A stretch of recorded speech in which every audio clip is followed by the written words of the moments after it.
What's going on, good people? It's me, the K to the C, known as the world's greatest weight loss expert. And today's subject, it's near and dear to my heart because I always preach it. You have to have three components. I mean, damn, if you want to have an awesome and successful life. Okay, I'm talking about being healthy and why it's important for you to be healthy, sexy, and wealthy. So that's what we're talking about today. Let's talk about the health piece. Now, this is the foundation to everything because without that, everything is irrelevant. If you don't have that foundation, your money is irrelevant.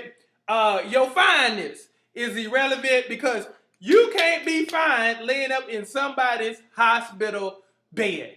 Yeah, have you ever just gone to the hospital and be like, dang, that shawty laying up in intensive care has got it going on? No, you hadn't. And there's a reason for that. Okay, let's start off with the health piece. You have to be in shape to live this life. You have to have energy to live this life. You have to have exuberance to live this life. You can't do that if you're tired all of the time. You just can't do it. You have to, and even with that health piece, I'm not just talking about the physical piece. I'm talking about the mental piece. If you're tired or if you feel defeated all the time, it's a no-go. It's not going to happen.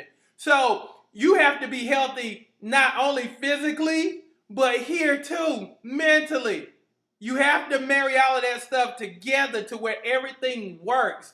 It was always funny to me, even when I was younger, you'd have testimony service in church, and people would be like, I want to thank you for keeping me in my right mind. Now that I'm over 30, I realize and I understand how important that really is. So, the health piece, that's the foundation. Now, if we could, let's get to why do I need to be sexy? Why is being sexy important? Let's first of all talk about what is sexy. Sexy, to me personally, is all about that boom, boom, boom, boom, boom. But again, that's just one phase. That's the first thing that catches your attention as a man is that boom, boom, boom, boom, boom, boom, boom. Okay, but the other side of that coin is this. Not only do you have to be physically attractive, you have to be, attractive on the inside too. You have to be nice. You have to be kind. You have to be able to have a conversation, that just doesn't revolve around you and what's going on with you. Understand me? So beauty is a beautiful thing because I've seen women who were a 10.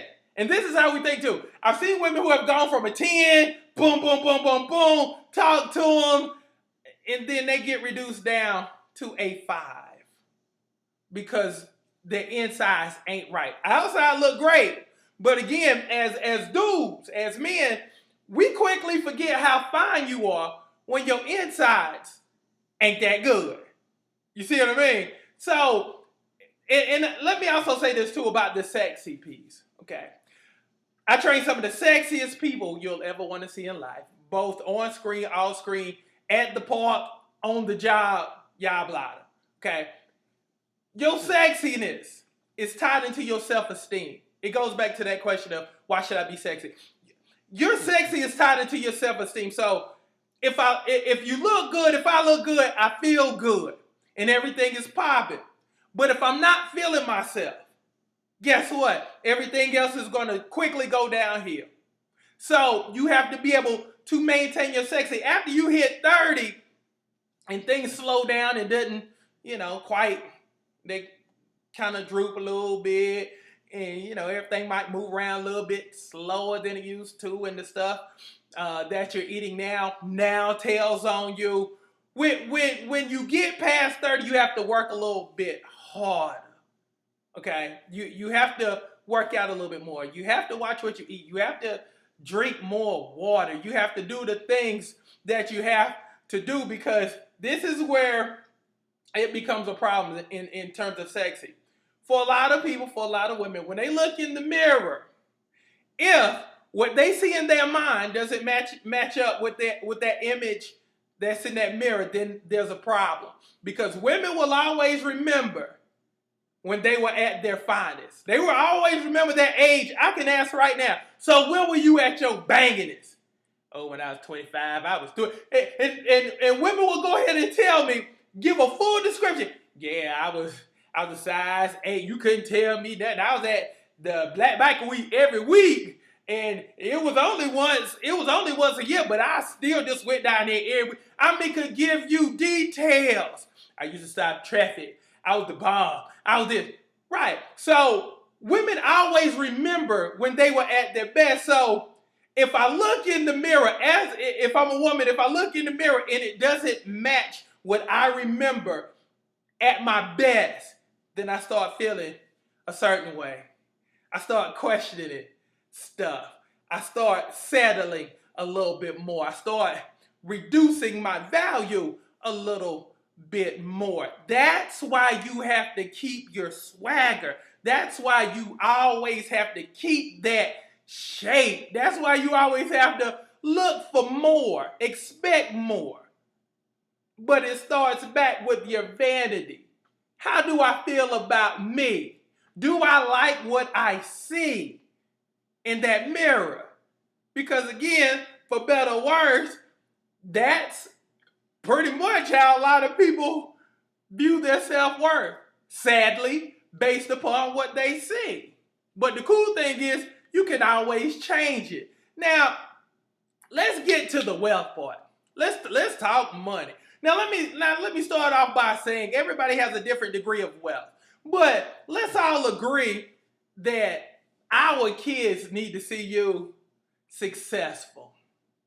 They need to see you in abundance. I looked at something and it was quite telling. It said in a CNN study that 72% of adults stress over money. Now, let me tie this in to track and field. Okay? Track and field will teach you that I can't run fast if I'm always tight, if I'm always stressed, if I'm always under duress. I can't run fast. I can't flow as fast as I should because I'm nervous. I'm always looking over my shoulder. The other rule of track is you never look to your right or to your left. You always stay focused. If you want to run fast, because the minute you turn and you look, somebody else runs past you. So if I'm stressed about my finances all the time, then it's going to affect and trickle into my other stuff. And again, going back to my original statement, your kids need to see you successful. They need to see that I don't have to shoot a basketball. I don't have to throw a football. I don't have to sing a song. I don't have to act ridiculous on some reality TV show to make some money, to be successful. And that's why all of those things have to match up. You just can't think about it. This is broken up into thirds: health, sexiness, wealth. So if I'm lacking in one, that's a third gone. That leaves me at basically 66%, which is basically a failing grade. If I was at any institution, if I was at a Duke or if I was at a Harvard, that would get me kicked out of school. So let's go to the phone lines. Liz, are you there? You're here. Ladies and gentlemen, this is Miss Liz Roundtree. Liz, tell me your question, please, ma'am. So I listened to what you define as healthy, sexy, and wealthy, and I think that I'm on my way to reaching my 10. But I still struggle with what men define as sexy. Because I have my swag, and I think I'm pretty attractive. But I'm still struggling with the confidence to know that I'm sexy. Okay. The confidence piece is that's kind of like a hot wire act. in a sense, the confidence piece, and I'll explain that. The confidence piece is important due to the fact of we want you as men, and I'm just speaking as men like me would speak.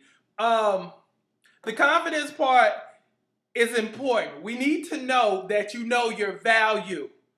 But what I think happens for a lot of people is either they undervalue it or they overvalue it. You see what I mean? So it's kind of like if you're a 10, but you carry yourself like you don't know you're a 10. And you carry yourself like you are a 3 or a 4. The red flags are going to go up for me, and I'm going to be like, okay, what's really going on? It's kind of like, have you ever seen a woman who has a banging body, but you didn't know that they were 350 pounds like 5 years ago? So therefore, they might still look a certain way, boom, boom, boom, 150, 160, but they still carrying around the mindset of a 350, 400 pound person.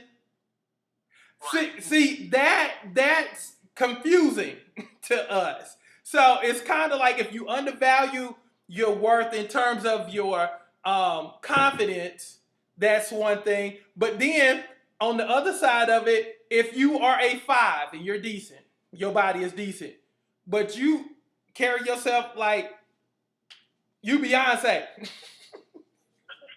and you a 5. I know you're a 5. She knows she's a 5, but her confidence is a little bit too much than what it's supposed to be. You see what I'm saying? It's kind of like I'm driving a Honda, a 88 Honda Accord, but I'm wondering why you looking at me because in my mind, I'm driving a Bentley Continental. Right. Yeah. So the confidence piece, it's a balancing act. So and let me also say this too. With the confidence piece, I always make a dude feel like you still need him. Because I think a lot of people, especially in the city of Atlanta, mess that up. Because we come from the generation of I don't need a man. So the people who used to say they don't need a man don't have a man. You see what I'm saying? So it's cool. It's cool to have confidence, and you're supposed to have confidence.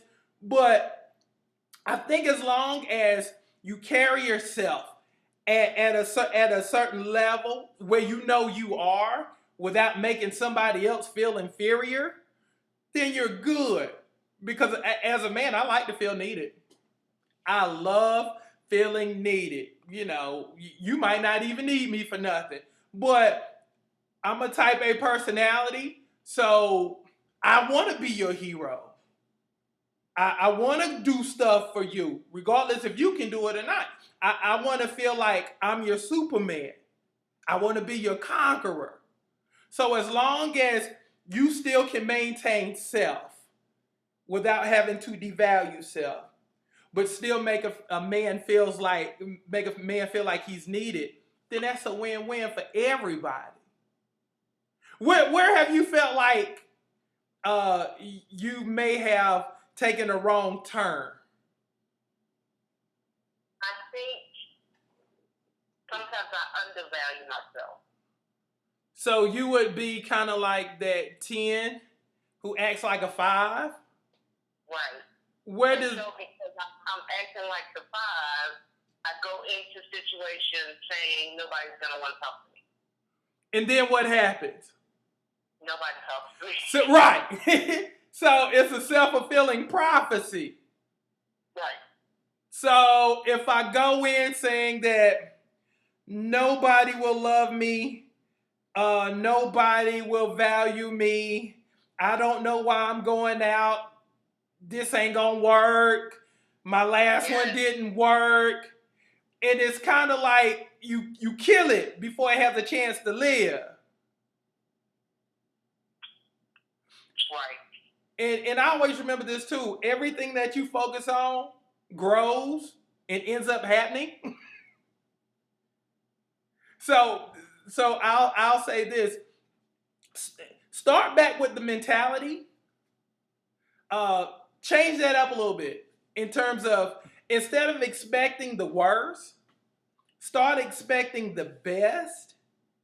Because think about it, it's easy to doom something because then you don't get your hopes up high. Right. You don't get your hopes, but if you already kill it, then again, as dudes, if I feel like, dang, she just like the rest of them, I'm not any better than you. Because now I done doomed it. If you have a passive attitude with me, like I don't need you, it is what it is.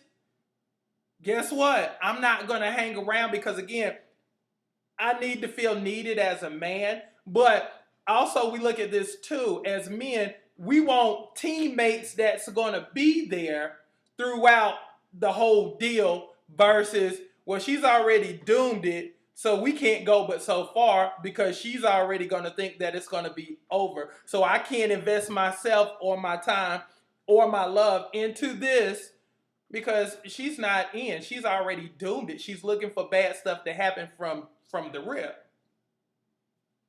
Right. Yeah. Yeah. So that's what you have to do. Match your 10 up to your 10 and then you'll get 10s. But if your attitude and your mindset is dooming it, it doesn't matter if you're 10 on the outside, 10 on the outside, 10 on the inside. It's already doomed because of what you're thinking. So just change your mind. And watch stuff just flow. Okay. That's what's going on. Thank you for calling. You're welcome. All right, baby. So yeah. Long story short, thank you, Liz, for calling. But long story short, make sure everything is in order. Again, you have to be healthy. You have to be sexy. You have to be wealthy. So I hope that helped you out today. That's the show today. I hope you enjoyed it. I hope you got something from it. We'll be doing this once a week. Again, get your health on. Get your sexy on.